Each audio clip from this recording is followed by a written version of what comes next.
سیرت النبی کریم صلی اللہ علیہ وآلہ وسلم، قسط نمبر 51۔ اللہ ہمارے ساتھ ہے۔ اس طرح انہوں نے تمام سوراخ بند کر دیے مگر ایک سوراخ رہ گیا اور اسی میں سام تھا۔ حضرت ابوبکر صدیق رضی اللہ عنہ نے اس سوراخ پر اپنی ایڑی رکھ دی۔ اس کے بعد آن حضرت صلی اللہ علیہ وآلہ وسلم غار میں داخل ہوئے۔ ادھر سانپ نے اپنے سوراخ پر ایڑی دیکھی تو اس پر ڈنک مارا۔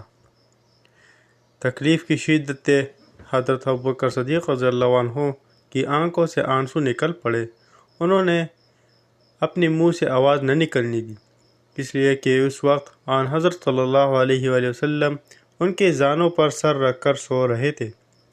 حضرت ابوبکر صدیق رضی اللہ عنہ نے سانپ کے ڈسنے کے باوجود اپنے جسم کو ذرا سی بھی حرکت نہ دی، نہ آواز نکالی کہ کہیں حضور صلی اللہ علیہ وآلہ وسلم کی آنکھ نہ کھل جائے، تاہم آنکھوں سے آنسو نکلنے کو وہ کسی طرح نہ روک سکے۔ وہ حضور صلی اللہ علیہ وآلہ وسلم پر گرے۔ ان کے گرنے سے حضور صلی اللہ علیہ وآلہ وسلم کی آنکھ کھل گئی۔ آپ صلی اللہ علیہ وآلہ وسلم نے حضرت ابوبکر صدیق رضی اللہ عنہ کی آنکھوں میں آنسو دیکھے تو پوچھا، ابوبکر کیا ہوا؟ انہوں نے جواب دیا، آپ پر میرے ماں باپ قربان، مجھے سانپ نے ڈس لیا ہے۔ آپ صلی اللہ علیہ وآلہ وسلم نے اپنا لعاب دہن سانپ کے کانٹے کی جگہ پر لگا دیا۔ اس سے تکلیف اور زہر کا اثر فوراً دور ہو گیا۔ صبح ہوئی، آن حضرت صلی اللہ علیہ وآلہ وسلم کو حضرت ابوبکر صدیق رضی اللہ عنہ کے جسم پر چادر نہ نظر آئی تو دریافت کیا، ابوبکر چادر کہاں ہے؟ انہوں نے بتایا، اللہ کے رسول، میں نے چادر پھاڑ پھاڑ کر اس غار کے سوراخ بند کیے ہیں۔ آپ صلی اللہ علیہ وآلہ وسلم نے دعا کے لیے ہاتھ اٹھا دیے اور فرمایا، اے اللہ، ابوبکر کو جنت میں میرا ساتھی بنا۔ اسی وقت اللہ تعالیٰ نے وحی کے ذریعے خبر دی کہ آپ کی دعا قبول کر لی گئی ہے۔ ادھر قریش کے لوگ نبی اکرم صلی اللہ علیہ وآلہ وسلم کی تلاش میں اس غار کے قریب آ پہنچے۔ ان میں سے چند ایک جلدی سے آگے بڑھ کر غار میں جھانکنے لگے۔ غار کے دہانے پر انہیں مکڑی کا جالا نظر آیا، ساتھ ہی دو جنگلی کبوتر نظر آئے۔ اس پر ان میں سے ایک نے کہا، اس غار میں کوئی نہیں ہے۔ ایک روایت میں یوں آیا ہے، ان میں امیہ بن خلف بھی تھا۔ اس نے کہا، اس غار کے اندر جا کر دیکھو۔ کسی نے جواب دیا، غار کے اندر جا کر دیکھنے کی کیا ضرورت ہے؟ غار کے منہ پر بہت جالے لگے ہوئے ہیں، اگر وہ اندر جاتے تو یہ جالے باقی نہ رہتے، نہ یہاں کبوتر کے انڈے ہوتے۔ حضرت ابوبکر صدیق رضی اللہ عنہ نے جب ان لوگوں کو غار کے دہانے پر دیکھا تو آپ رو پڑے اور دبی آواز میں بولے، اللہ کی قسم، میں اپنی جان کے لیے نہیں روتا، میں تو اس لیے روتا ہوں کہ کہیں یہ لوگ آپ کو تکلیف نہ پہنچائے۔ اس پر نبی اکرم صلی اللہ علیہ وآلہ وسلم نے ارشاد فرمایا، ابوبکر غم نہ کرو، اللہ ہمارے ساتھ ہے۔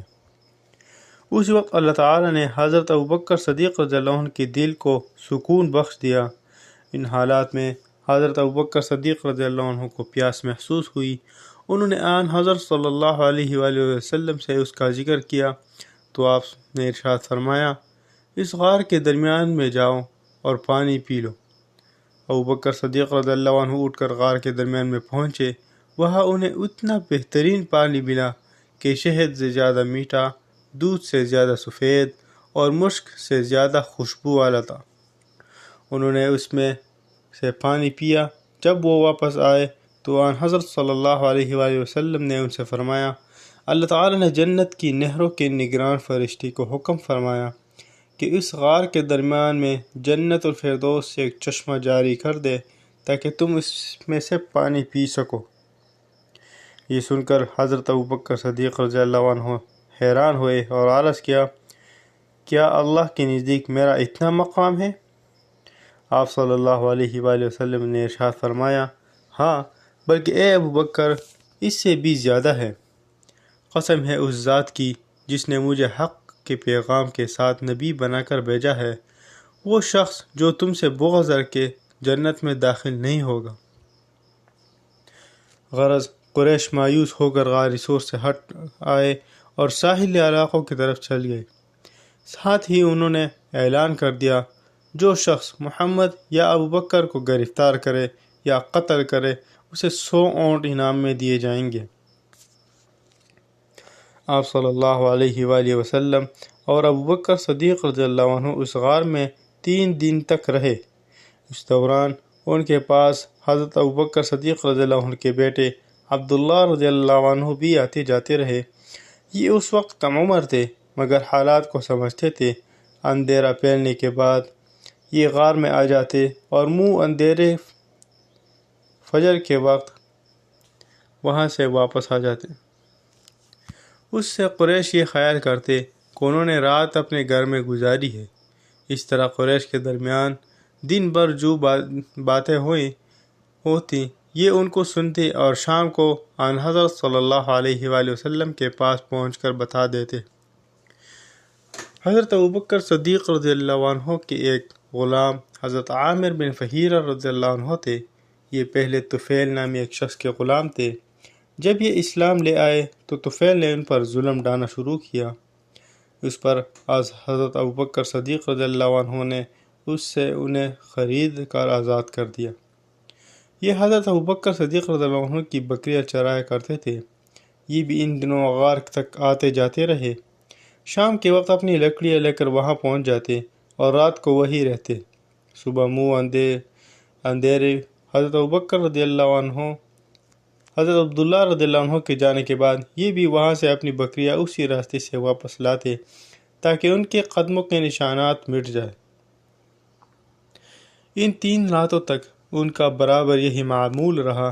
یہ ایسا حضرت ابوبکر صدیق رضی اللہ عنہ کی ہدایت پر کرتے تھے۔ حضرت عبداللہ کو بھی حضرت ابوبکر صدیق رضی اللہ عنہ نے ہی یہ حکم دیا تھا کہ وہ دن بھر قریش کی باتیں سنا کرے اور شام کو انہیں بتایا کرے۔ عامر بن فہیرہ رضی اللہ عنہ کو بھی ہدایت تھی کہ دن بھر بکریاں چرایا کرے اور شام کو غار میں ان کا دودھ پہنچایا کرے۔ حضرت ابوبکر صدیق رضی اللہ عنہ کی بیٹی اسماء رضی اللہ عنہ بھی شام کے وقت ان کے لیے کھانا پہنچاتی تھی۔ ان 3 کے علاوہ اس غار کا پتہ کسی کو نہیں تھا۔ 3 دن اور رات گزرنے پر ان حضرت صلی اللہ علیہ وآلہ وسلم نے حضرت اسماء رضی اللہ عنہ سے فرمایا، اب تم علی کے پاس جاؤ، انہیں غار کے بارے میں بتا دو اور ان سے کہو وہ کسی رہبر کا انتظام کر دے۔ آج رات کا کچھ پہر گزرنے کے بعد وہ رہبر یہاں آ جائے۔ چنانچہ حضرت اسماء رضی اللہ عنہ سیدھی حضرت علی رضی اللہ عنہ کے پاس آئیں۔ انہیں آپ صلی اللہ علیہ وآلہ وسلم کا پیغام دیا۔ حضرت علی رضی اللہ عنہ نے فوراً اجرت کا ایک رہبر کا انتظام کیا۔ اس کا نام عریق بن عبداللہ لیسی تھا۔ یہ رہبر رات کے وقت وہاں پہنچا۔ نبی اکرم صلی اللہ علیہ وآلہ وسلم نے جو ہی اونٹ کی بلبلانے کی آواز سنی، آپ فوراً ابوبکر صدیق رضی اللہ عنہ کے ساتھ غار سے نکل آئے اور رہبر کو پہچان لیا۔ آپ صلی اللہ علیہ وآلہ وسلم اور حضرت ابوبکر صدیق رضی اللہ عنہ اونٹوں پر سوار ہو گئے۔ اس سفر میں حضرت ابوبکر صدیق رضی اللہ عنہ نے اپنے بیٹے عبداللہ رضی اللہ عنہ کے ذریعے اپنے گھر سے وہ رقم بھی منگوا لی تھی جو وہاں موجود تھی۔